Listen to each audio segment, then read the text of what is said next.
بسم اللہ الرحمن الرحیم۔ پہلا رکوع ہے 24ویں پارے کا اور آیت نمبر 38 ہے سورہ زمر۔ الحمدللہ وحدہ والصلاة والسلام علی من لا نبی بعد، اما بعد فاعوذ باللہ السمیع العلیم من الشیطان الرجیم، بسم اللہ الرحمن الرحیم۔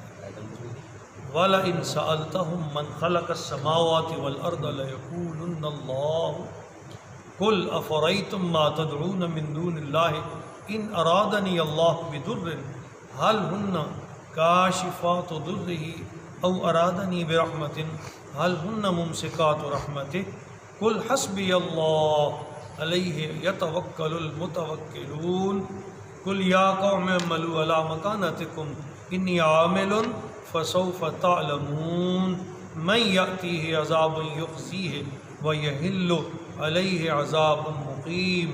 صدق اللہ مولانا العظیم۔ آج سورہ زمر کی آیت نمبر 38 ہم نے پڑھی، 39 اور 40 کی انشاءاللہ تلاوت کریں گے۔ ان آیات طیبہ میں مشرکین مکہ کے بارے میں اللہ تعالیٰ اپنے حبیب مکرم صلی اللہ تعالیٰ علیہ وسلم سے ارشاد فرما رہے ہیں، میرے محبوب یہ جو روز آ کر آپ سے طرح طرح کے سوال کرتے ہیں، طرح طرح کی بیان بازیاں کرتے ہیں اور عجیب عجیب انداز سے آپ کو تنگ کرنے کی صحیح کرتے ہیں، جو بتوں کے غیظ و غضب سے آپ کو ڈراتے ہیں اور ان کے بے پایاں اختیارات کے افسانے گھڑ گھڑ کے پیش کرتے ہیں، آپ ان سے ذرا یہ سوال تو کریں، پوچھیں تو صحیح کہ زمین و آسمان کا خالق کون ہے؟ جواب دیں گے کہ اللہ۔ پھر پوچھئے، ان سے سوال کیجئے کہ تم کدھر بھاگے جا رہے ہیں، کیا کر رہے ہیں؟ ارشاد فرمائے وَلَئِن سَأَلْتَهُمْ، اور اگر آپ ان سے سوال فرمائیں، من خلق السماوات والارض، زمین و آسمان کو کس نے پیدا کیا ہے، لَيَقُولُنَّ اللَّهُ، تو ضرور کہیں گے کہ اللہ۔ مشرکین سے، کافروں سے بھی پوچھا جائے زمین و آسمان کس نے بنائی ہے، خدا نے بنائی، اللہ نے بنائی ہے۔ قل، اے میرے حبیب پھر فرمائیے، افرأیتم ما تدعون من دون اللہ، ذرا یہ تو بتاؤ کہ جن بتوں کو تم اللہ کے سوا پوجتے ہو، ان ارادنی اللہ بضر، اگر میرا وہ اللہ مجھے کوئی تکلیف پہنچانا چاہے۔ اب یہ بڑا سوال ہے، حل ہن کاشفات الضر، کیا ان معبودوں میں اتنی قوت ہے کہ مجھے اس تکلیف سے بچا لیں؟ جن بتوں کے تم خدائی کے دعوے کرتے ہو، اگر میرا خدا مجھے کوئی تکلیف دینا چاہے تو کیا تمہارے بتوں میں اتنی طاقت ہے؟ حل ہن کاشفات الضر، کہ وہ اس تکلیف کو دور کر دیں، او ارادنی برحمت، یا میرا پروردگار مجھ پہ کرم فرمانا چاہے، مجھ پہ رحمت فرمانا چاہے، مجھے اپنی عطا سے کچھ دینا چاہے، حل ہن ممسکات رحمت، تو کیا ان میں ہمت ہے کہ وہ رب کی رحمت کو روک لیں کہ مجھ پہ نہ ہو؟ کیا بات ہے! یہ انداز ہے قرآن کے سمجھانے کا کہ جن بتوں کو تم پوج رہے ہو، جن مورتیوں کی پوجا کر رہے ہو، نہ ان میں اتنی ہمت ہے کہ وہ میرے نقصان میں مجھے بچا لیں، اور نہ وہ یہ طاقت رکھتے ہیں کہ اگر مجھ پر میرا رب کرم کرنا چاہے تو وہ اس کرم کی رونق کو، اس نور کو روک سکیں کہ وہ مجھ تک نہ پہنچے۔ قل حسبی اللہ، فرمائیے میرا اللہ ہی مجھے کافی ہے۔ حسبی اللہ، میرے حبیب فرمائیے میرا اللہ ہی کافی ہے۔ علیہ یتوکل المتوکلون، بے شک بھروسہ کرنے والے اسی پر بھروسہ رکھتے ہیں، توکل کرنے والے اسی پر توکل کرتے ہیں۔ حسبی اللہ، میرا اللہ ہی مجھے کافی ہے۔ تم مجھے اذیتیں پہنچا سکتے ہو، اس میں ذرا کمی نہ کرو۔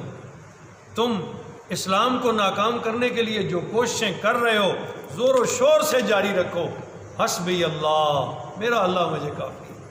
تمہاری کوئی کوشش کامیاب نہیں ہوگی، تمہارا کوئی زور نہیں چلے گا، تمہیں ناکامی ہوگی، خفت کا سامنا اٹھانا پڑے گا۔ آخر کار اللہ تعالیٰ میرا رب جو ساری طاقتوں کا مالک ہے وہ مجھے فتح و نصرت عطا فرمائے۔ اس طرح کر کے اپنے حبیب کو ڈھارس بندھائی، سرکار کو حوصلہ دلایا، میرے حبیب یہ جو چاہیں کہتے رہیں، یہ اپنی زبانوں سے تو بول سکتے ہیں، طاقت تو لگا سکتے ہیں، راستوں میں کانٹے تو بچھا سکتے ہیں، تیرا راستہ روک نہیں سکتے۔ ایسے ہوا نہیں کہ پھر 313 جو نہتے بھی تھے، جن کے ہاتھوں میں نہ تلواریں تھیں، نہ نیزے تھے، نہ تیر تھے، نہ بالے تھے، نہ ان کے پاس دوڑانے کے لیے گھوڑے تھے، اور ہزاروں کا لشکر جو پوری طرح اسلحے سے لیس ہو کر آیا تھا، ان 313 نے اس 1000 کے لشکر کے دانت کھٹے کر دیے اور خچے اڑا دیے۔ ان میں ہمت نہ رہی کہ وہ ان کا مقابلہ کر سکیں۔ کیوں؟ ان کے ساتھ اللہ تھا، اللہ کا رسول تھا، ان کے ساتھ اللہ اور اس کے رسول کی قوت موجود تھی۔ یاد رکھیں، جب تک آپ کے ساتھ اللہ کی تائید موجود ہے، جب تک آپ کے ساتھ اللہ کے حبیب کی تائید و نصرت موجود ہے، کوئی وجہ نہیں کہ مسلمانوں کا ناکام۔ یہی ایک وہ ہتھیار ہے جو ہمارے پاس ہے، تو پھر کسی بھی اور قوت کی ضرورت نہیں، یہ بڑی قوت ہے۔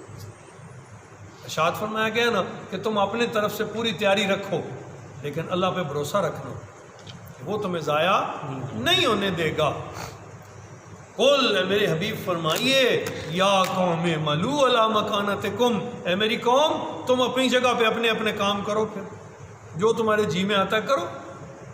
اے ملو علی مکانتکم، تم اپنی اپنی زور لگاؤ، جو کر سکتے ہو وہ کرو۔ انی عامل، اور میں اپنا کام کرتا ہوں، میں اپنا کام کرتا ہوں۔ فسوف تعلمون، ان قریب تم جان جاؤ گے، ان قریب تمہیں پتہ چل جائے گا۔ من یاتیہ عذاب یخزیہ، کہ کس پر آتا ہے عذاب جو اسے رسوا کر دے گا، کس پر آتی ہے سختی جو اسے ختم کر ڈالے گی۔ وَيَحِلُّ عَلَيْهِ عَذَابٌ مُقِيمٌ، اور کون وہ ہے جس پر اللہ کا دائمی عذاب اترتا ہے۔